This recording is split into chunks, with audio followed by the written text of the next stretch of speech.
చేద్దామనుకుంటుంది రాష్ట్ర ప్రభుత్వం? అంటే ఇప్పుడు గురుకుల కాంట్రాక్ట్ టీచర్లను 3 నెలలుగా ముందు నుంచి జీతాలు ఇవ్వకుండా ఉంది. సో ఇదంతా ఒక స్ట్రాటజీ ప్రకారంగానే 3 నెలలుగా జీతాలు లేవు కాబట్టి వాళ్ళు ప్రశ్నించరు కాబట్టి వాళ్ళని ఉద్యోగాల నుంచి తొలగించడం, మళ్ళీ తీసుకోండి వాళ్ళంతా కూడా డిమాండ్ చేస్తున్న పరిస్థితి కనిపిస్తుంది. విద్యార్థులు కూడా రోడ్డెక్కి అడుగుతున్న పరిస్థితి కనిపిస్తుంది. అంటే ఓవరాల్గా ఒక గురుకుల వ్యవస్థకు సంబంధించి ఆల్రెడీ మనం దీనికంటే ముందు చూసిన వరదల కంటే ముందు ఇష్యూస్ చూసిన గురుకులాల్లో విద్యార్థుల పరిస్థితి ఎంత దయనీయంగా ఉందో అక్కడ కూడా నిధులు కేటాయించలేదు. అంటే ఎట్లా చూసుకున్నా కూడా గురుకుల వ్యవస్థ అనే దానికి సంబంధించి అంటే విద్యార్థులు ఇక్కడ ఏం బాలేదని వదిలేసి వెళ్ళిపోవాలి, టీచర్లని ఉద్యోగాల నుంచి తొలగిస్తే చదువు చెప్పట్లేదని వెళ్ళిపోవాలి, ఇదంతా ఒక వ్యూహాత్మకంగా జరుగుతున్నట్టు భావించాల్సిన అవసరం ఉందా?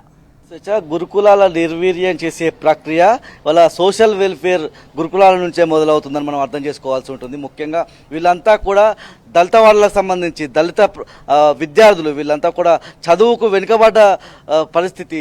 భారతదేశం స్వతంత్రం వచ్చినప్పటి నుంచి దళిత వర్గాలు ఎంత వెనుకబాటుకు గురయ్యి వెలివాడలుగా ఉండి వాళ్ళు చదువుకు దూరమైన పరిస్థితుల్లో ఇవాళ గురుకుల పాఠశాలలు ఏర్పడ్డ తర్వాత మెడికల్ రంగంలో కావచ్చు, ఇటు ఇంజనీరింగ్ రంగంలో కావచ్చు, అనేక రంగాలకు సంబంధించి వాళ్ళంతా కూడా ఉన్నత శిఖరాలను అధిరోహిస్తున్న పరిస్థితి మనం చూస్తూ ఉన్నాము. ఇక్కడ గురుకులాలకు సంబంధించినటువంటి పార్ట్ టైం టీచర్ల వైపు నుంచే ఒక కుట్రగా మనం అర్థం చేసుకోవాల్సిన అవసరం లేదు. మరొక వైపు నుంచి ఇటు ఈ వర్గాలన్నీ కూడా ఎదుగుతున్న క్రమాన్ని వాళ్ళ ఈ రాష్ట్ర ప్రభుత్వం కావచ్చు వీళ్ళంతా ఓర్చుకోలేని పరిస్థితి అయితే మనం స్పష్టంగా చూస్తూ ఉన్నాము.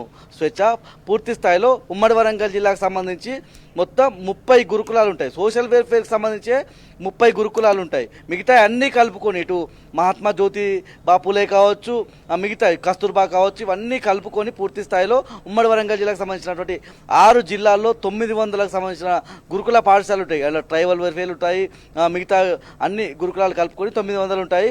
అందులో కేవలం సోషల్ వెల్ఫేర్కి సంబంధించే 30, అందులో 30 గురుకులాలు అటు పాఠశాల జూనియర్ కళాశాలకు సంబంధించినటువంటి విద్యను అందించే గురుకులాలు 30, దానికి తోడు మరో 4 ఇటు జయశంకర్ భూపాలపల్లి నియోజకవర్గం, అదేవిధంగా వరంగల్ తూర్పు పశ్చిమ నియోజకవర్గాలతో పాటు మహబూబాబాద్ నియోజకవర్గాలు.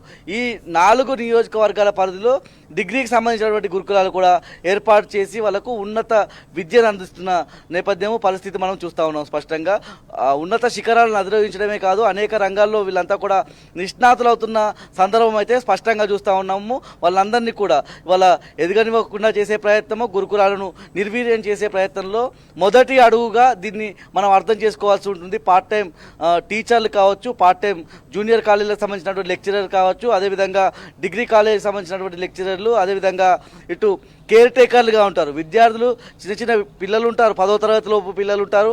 వీళ్ళందరూ కూడా వాళ్ళకు కేర్ టేకర్లు ఖచ్చితంగా ఉండాలని చెప్పి కేసీఆర్ ప్రభుత్వం ఆలోచించిన పరిస్థితుల్లో అప్పుడు అందరినీ కూడా ఇప్పుడు ఈ పార్ట్ టైం టీచర్లు లెక్చరర్లు వీళ్ళకు తోడుగానే కేర్ టేకర్లను ఏర్పాటు చేసిన పరిస్థితి అయితే ఉంది. ముఖ్యంగా ఉమ్మడి వరంగల్ జిల్లా వ్యాప్తంగా 34కు సంబంధించినటువంటి ఈ గురుకులాలలో మొత్తం 250 మంది పార్ట్ టైమర్లు పనిచేస్తూ ఉన్నారు. వాళ్ళ జీవితాలు ఇవాళ చీకటిమయం చేసే ప్రయత్నము, వాళ్ళ జీవితంలో అంధకారంలోకి నెట్టే ప్రయత్నం అయితే స్పష్టంగా కనిపిస్తూ ఉంది. వీళ్ళందరికీ కూడా ఒక్కొక్క కేటగిరీ వారీగా మనం చూస్తే కేర్ టేకర్లకు సంబంధించి 14,500 రూపాయల జీతము, టీచర్లకు సంబంధించి అంటే పాఠశాలలకు సంబంధించినటువంటి టీచర్లకు సంబంధించిన వేతనం చూస్తే 17,500, అదేవిధంగా మిగతా జూనియర్ లెక్చరర్లకు సంబంధించి 23,500, డిగ్రీ లెక్చరర్లకు సంబంధించి 35,000 రూపాయల 500 వేతనం అందుతున్న పరిస్థితుల్లో ఇటీవల అంటే ఈ విద్యా సంవత్సరం మొదలవుతూనే వాళ్ళందరినీ కూడా క్రమబద్ధీకరించి మీరు కొనసాగించవచ్చు మీ జాబ్స్ అనే విధంగా ఉత్తర్వులు వచ్చిన నేపథ్యం వాళ్ళందరికీ చెప్పిన పరిస్థితి. ఈ క్రమంలోనే 3 నెలల పాటు జీతాలు ఇవ్వకుండానే వాళ్ళతో పని చేయించుకున్నారు.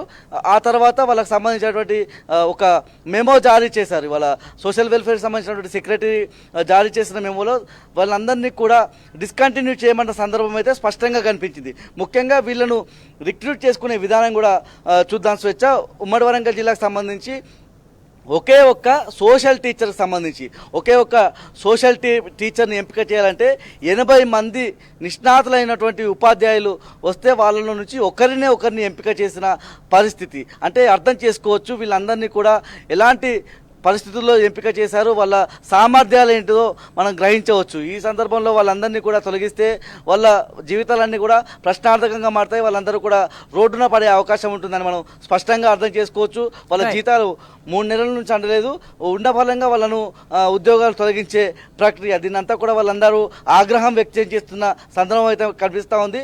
వాళ్ళ తరఫున విద్యార్థులు కూడా ఆందోళన వ్యక్తం చేస్తున్న సందర్భం కూడా కనిపిస్తూ ఉంది. వాళ్ళ పక్షాన ఇటు విద్యార్థి సంఘాలు కావచ్చు, ఉపాధ్యాయ సంఘాలు కూడా పెద్ద ఎత్తున ఆందోళనలు చేసేందుకైతే సమాయత్తం అవుతున్న పరిస్థితి ఉమ్మడి వరంగల్ జిల్లా వ్యాప్తంగా స్పష్టంగా చూస్తూ ఉన్నాం. రైట్ రవికాంత్.